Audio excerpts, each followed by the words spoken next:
आम खबर यह कि स्टेट बैंक ऑफ पाकिस्तान ने शरह सूद 1% बढ़ा दी है। पॉलिसी रेट 16% कर दी गई है। स्टेट बैंक के मुताबिक महंगाई का दबाव मुसलसल और तवक्कुआत से ज़्यादा है। स्टेट बैंक ऑफ पाकिस्तान ने शरह सूद 1% बढ़ा दी है और अब शरह सूद 16% कर दी गई है, पहले 15% थी। स्टेट बैंक के मुताबिक महंगाई का दबाव मुसलसल और तवक्कुआत से ज़्यादा है। 15% शरह सूद थी और ये कहा जा रहा था, ये तवक्को की जा रही थी कि जो मुल्क की मुआशी सूरत हाल चल रही है उसमें शरह सूद कम नहीं की जा सकती और काफ़ी ज़्यादा प्रेशर है, दबाव है मुसलसल और तवक्कुआत से ज़्यादा महंगाई का ये दबाव है।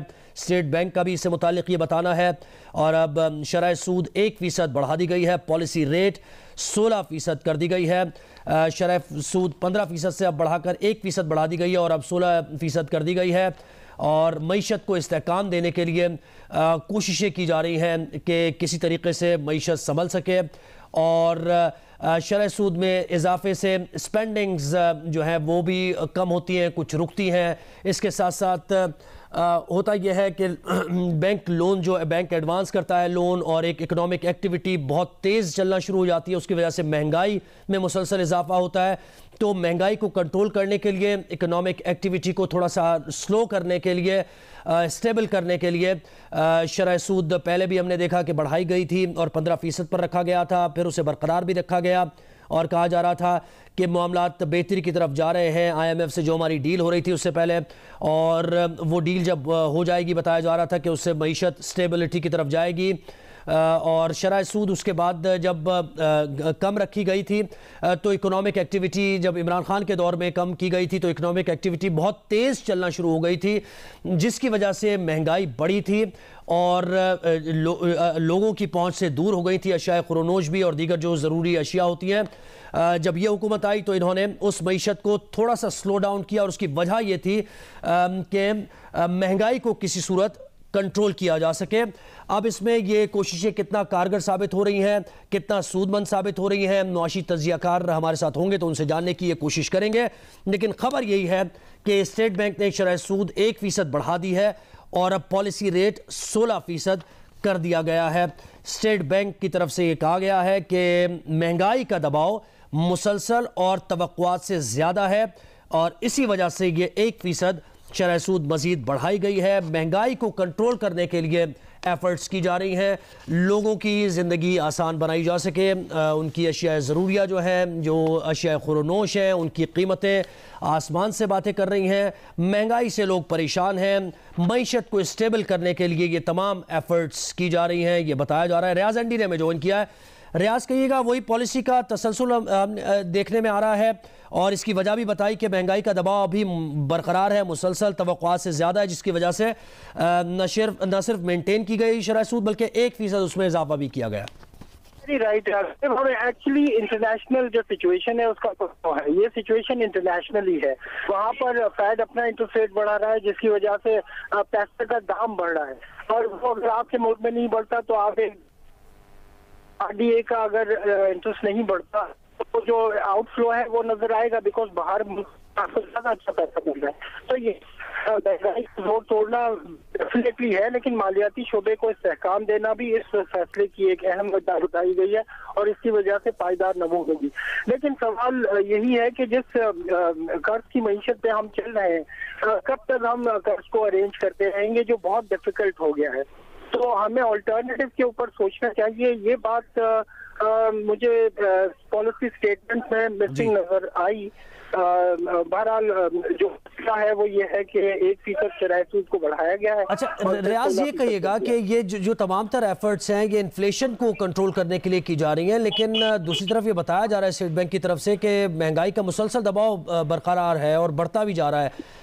तो इसके साथ साथ मजीद क्या एफर्ट्स करने की जरूरत होंगी? ये तो एक शरह सूद का मामला हो गया। सिंपल, व्हाट यू आर, आप दुनिया से उधार लेते हो, उससे माल खरीदते हो। रियाज हमारे साथ ही रहिए। मुआशी तज्जियाकार मोहम्मद सुहेल साहब ने हमें ज्वाइन किया। सुहेल साहब, 1% मजीद बढ़ाई गई है, इंटरेस्ट रेट को बढ़ाया गया है, 16% अब हो गया है। आप देखते हैं कि ये एफर्ट्स सही जानिब गामजन है?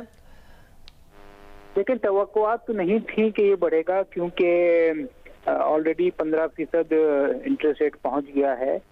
मगर बज़ाहिर ये लग रहा है कि जो सेंट्रल बैंक की कमेटी है वो इन्फ्लेशन से ज़्यादा डरी हुई है। उनकी तवक्कुआत हैं कि महंगाई की शरह फ्लड के बाद और जो दुनिया में सिचुएशन चल रही है और करेंसी की ज़्यादा होगी। दूसरी जानिब ये भी हो सकता है कि जो पाकिस्तान का IMF से मुज़ाकरात जो तातुल का शिकार हैं, उनको भी एक सिग्नल देना हो कि पाकिस्तान अपना होमवर्क कर रहा है। तो बज़ाहिर ये दो सिचुएशन लग रही हैं जिसकी वजह से एक अनएक्सपेक्टेड इंक्रीज किया गया है। अच्छा, ये कहिएगा कि ये आप सिलसिला कहाँ जाके रुकता हुआ देख रहे हैं, क्योंकि बहरहाल अगर इंटरेस्ट रेट बढ़ता जा रहा है तो मुआशी सरगर्मी तो बहुत सुस्त रवि का शिकार हो गई है और इसकी वजह से मईशत तो चल नहीं पाएगी। ग्रोथ रेट भी हमें एक ख़ास स्टेज पे तो रखना है, यानी उतना कम तो नहीं हो सकता ग्रोथ रेट। लेकिन जो स्टेट बैंक का काम है महंगाई को रोकना, जिस तरह अमेरिका में भी इंटरेस्ट रेट 4% हो गए और 5% की बातें हैं, वहाँ भी टारगेट यही है कि उनको इन्फ्लेशन कंट्रोल में लाना है। पाकिस्तान की जो सेंट्रल बैंक है उनका भी टारगेट है कि इवेंचुअली महंगाई को 5 से 7% की शरह में लाना है।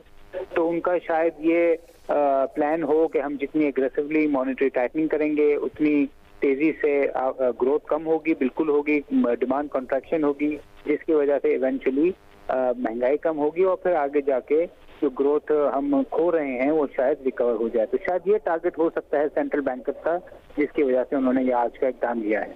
जी, बहुत शुक्रिया। मुआशी तज्ज़ियाकार मोहम्मद सुहेल साहब हमारे साथ हैं, अपना तज्ज़िया दे रहे थे। इसके साथ साथ खबर ये भी जो हम बात कर ही रहे हैं कि मुल्क में महंगाई में इजाफा जारी है। महंगाई की मजमूई शरह 30.16% रिकॉर्ड की गई है। इदारा शुमारियात के मुताबिक इस हफ्ते चीनी ₹1.20 फ़ी किलो महंगी हो गई है और 1 दर्जन अंडों की कीमत में ₹21.50 का इजाफा हुआ है। 1 दर्जन अंडे ₹276 के हो गए हैं। 1 किलो मुर्गी, जिंदा मुर्गी ₹12.60 महंगी हुई है। जिंदा मुर्गी की कीमत ₹299 और 39 पैसे फ़ी किलो हो गई है। 1 किलो प्याज की अगर बात की जाए ₹4.48 1 किलो प्याज महंगी हुई है। 1 किलो आलू ₹1.94 महंगे हुए हैं। दूध, दही, गाय के गोश्त, बकरे के गोश्त की कीमत भी महंगी हुई है और दालों, चाय की पत्ती, लहसुन और चावल समेत दीगर अशिया की कीमतों में भी इजाफा हुआ है और 9 अशिया एक हफ्ते में सस्ती हुई हैं, यह भी बताया गया है। 1 किलो दाल चना ₹3.93 सस्ती हुई है। LPG का घरेलू सिलेंडर ₹9.74 सस्ता हुआ है। इसके साथ साथ दाल मसूर ₹2.78 सस्ती हुई है, जबकि दाल माश, दाल मूंग, घी और आटे का थैला भी सस्ता हुआ है।